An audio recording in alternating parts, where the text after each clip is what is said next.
Hi friends, എന്തൊക്കെയുണ്ട് വിശേഷം? എല്ലാവർക്കും സുഖമാണോ? ഇന്ന് വന്നിട്ടുള്ളത് ഒരു പാൽക്കപ്പയുടെ റെസിപ്പി ആയിട്ടാണ്. അപ്പം നമ്മൾ പാൽക്കപ്പയ്ക്ക് വേണ്ടിയിട്ട് നല്ല സൂപ്പർ കപ്പ കിട്ടിയിട്ടുണ്ടായിരുന്നു. അപ്പം നമ്മൾ കപ്പ എല്ലാം എടുത്ത് ക്ലീൻ ചെയ്ത് ഇപ്പോൾ കട്ട് ചെയ്തെടുത്തിട്ടുണ്ട്.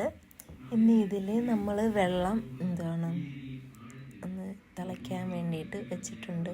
അപ്പോൾ നമ്മൾ ക്ലീൻ ചെയ്ത കപ്പയെല്ലാം നമ്മൾ അതിലേക്ക് ഇട്ട് കൊടുത്ത് അപ്പോൾ ഇതൊന്ന് വെന്ത് വരുന്നത് വരെ വെയിറ്റ് ചെയ്യാം. ആവശ്യത്തിന് നമ്മൾ കുറച്ച് ഉപ്പും കൂടി ഇട്ട് നമുക്ക് വേവിച്ചെടുക്കാം. അപ്പോൾ വേവിച്ച് നല്ലതായിട്ട് ഊറ്റി കളഞ്ഞതിന് ശേഷം കുറച്ച് ഇഞ്ചിയും കുറച്ച് കുഞ്ഞുള്ളിയും കുറച്ച് പച്ചമുളകും എല്ലാം കൂടെ ചതച്ചത് നമുക്കിതിലേക്ക് ഇട്ട് കൊടുക്കാം. അപ്പോൾ നമ്മളെടുത്ത് വെച്ചിരിക്കുന്ന തേങ്ങയുടെ പാലും കൂടെ നമുക്ക് ഒഴിച്ചു കൊടുത്ത്, ഇത് രണ്ടാം പാലാണ് ഒഴിച്ചു കൊടുക്കുന്നത്. അപ്പം നമ്മൾ അതും കൂടെ ഒഴിച്ചു കൊടുത്ത് നന്നായിട്ട് ഇതൊന്ന് സെറ്റാക്കി എടുക്കാം. എന്ന് വെച്ചാൽ നല്ല തിക്ക് പരുവത്തിലാവും.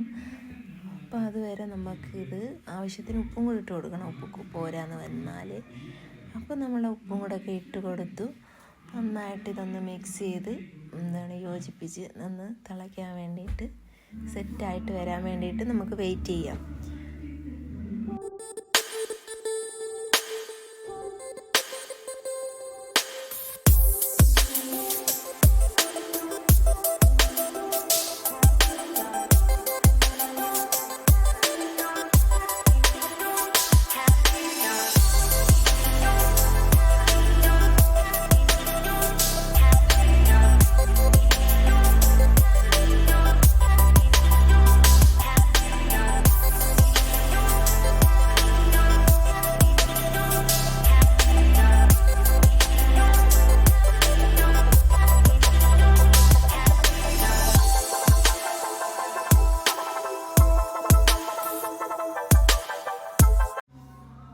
അപ്പോൾ നമ്മളുടെ ഒന്നാം പാല് ഒഴിക്കാനുള്ള ടൈമായി.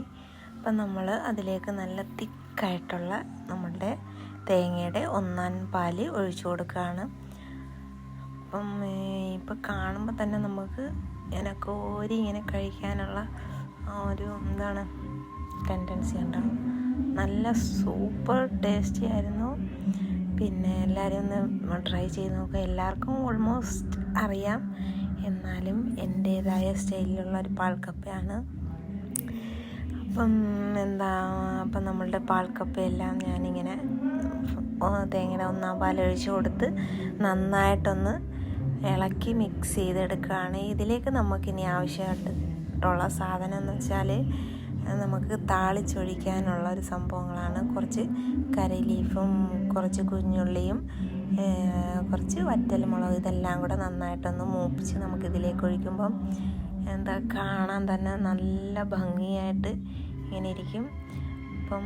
അപ്പം നമ്മൾ ഇത് അടുപ്പിൽ നിന്ന് ഇറക്കി വെച്ചിട്ടുണ്ട്. അപ്പം നമ്മളിനി അതിലേക്ക് നമുക്ക് താളിച്ചൊഴിക്കാൻ വേണ്ടിയിട്ട് കറിവേപ്പിലയും ഇതെല്ലാം ഇട്ട് നന്നായിട്ടൊന്ന് മൂപ്പിച്ച് നമുക്ക് ഒഴിക്കണം.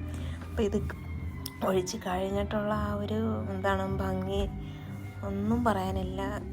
അതും നല്ലത് കഴിക്കുമ്പോൾ ഉള്ള ഒരു ടേസ്റ്റ് ഉണ്ടല്ലോ, അതൊന്നും ഒരു രക്ഷയില്ല. സൂപ്പറായിട്ടുണ്ട്.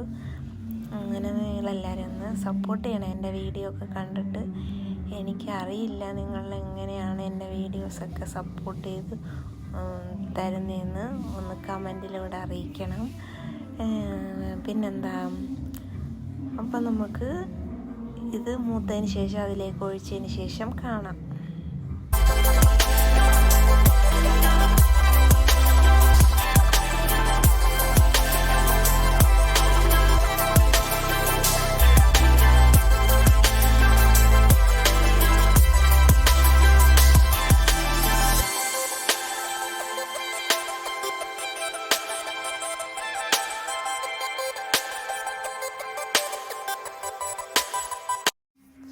അപ്പം വീഡിയോസൊക്കെ കണ്ട് ഇഷ്ടപ്പെട്ടാൽ സപ്പോർട്ട് ചെയ്യണം.